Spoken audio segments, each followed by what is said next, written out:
Welcome to the Learning Pines YouTube. We hope this video helps. Start by assessing how much space Final Cut Pro uses on your drive. Open the Library Inspector and check the storage breakdown for active media, render, cache, and backups. Clearing render and cache files can recover 50 GB or more quickly. Identify libraries you no longer need and move them to an external drive or archive folder.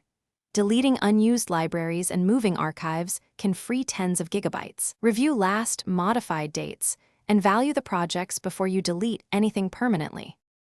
Open Final Cut Pro and select a library to target for cleanup. Use File and choose Delete Generated Library Files to remove render, optimized, and proxy media safely. Select unused render files and delete them to regain space quickly without affecting original clips. Also, clear analysis and cache data from the same menu to reduce storage by multiple gigabytes. Repeat this process for each large library to accumulate significant reclaimed space across your drives. Transcode heavy camera files to proxy media to reduce active media footprint significantly. Transcode to ProRes proxy or H.264 proxy and expect about 70% smaller files depending on codec and resolution.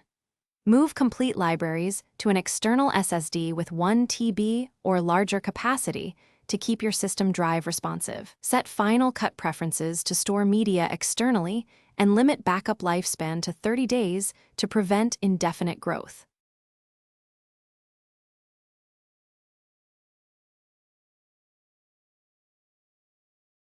Thanks for watching. Consider subscribing if we helped you.